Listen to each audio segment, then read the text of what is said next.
ઓમ નમો ભગવતે વાસુદેવાય. નમસ્કાર ભક્તજનો, એમ જે સાત્વિક ચેનલમાં આપનું સ્વાગત છે. ધરો આઠમ વ્રત કથા અને પૂજા વિધિ. આ વ્રત ભાદરવા સુદ આઠમના દિવસે કરવામાં આવે છે.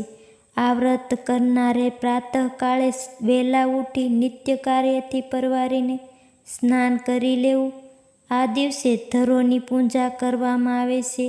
આ દિવસે માતા ધરતીની પણ પૂજા કરવામાં આવે છે અને પ્રાર્થના કરવી કે જે રીતે ધરો વધે એ રીતે અમારા કુળનો વંશ પણ વધજો.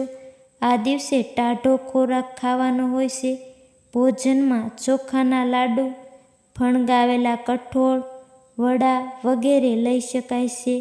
આ વ્રત સંતાનના કલ્યાણ માટે સ્ત્રીઓ દ્વારા કરવામાં આવે છે.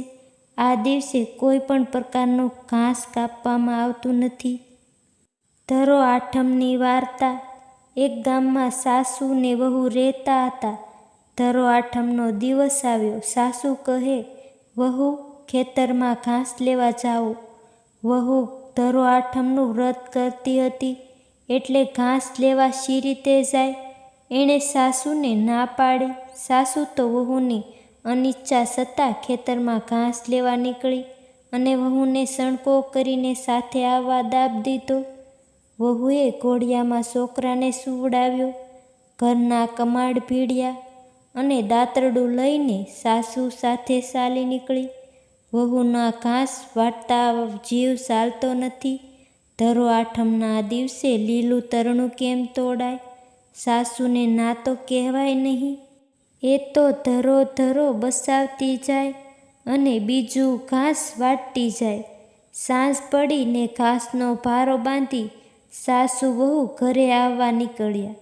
ગામને ઝાપે સમાચાર મળ્યા કે તમારા ઘરને તો આગ લાગી છે. સાસુનો જીવ તો તાળવે ચોંટી ગયો. એણે ભારો નાખી દીધો અને ઘરે જવા દોટ મૂકી.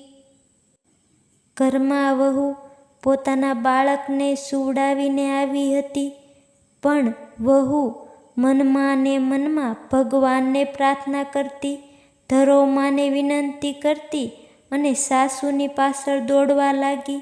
સાસુ વહુ ઘરે આવીને જુએ તો આખું ઘર બળીને રાખ થઈ ગયેલું.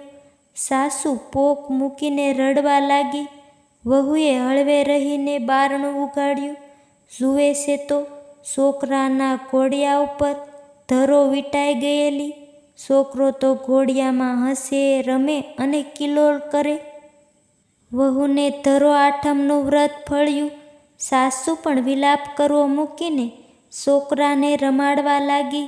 આ વ્રત જેવું વહુને ફળ્યું તેવું વ્રત કરનાર, વાર્તા સાંભળનાર, વાર્તા કહેનાર સૌને ફળજો. વિડીયો જોવા બદલ ખૂબ ખૂબ આભાર. ધન્યવાદ. આપ સૌ હરિભક્તને મારા જય દ્વારકાધીશ.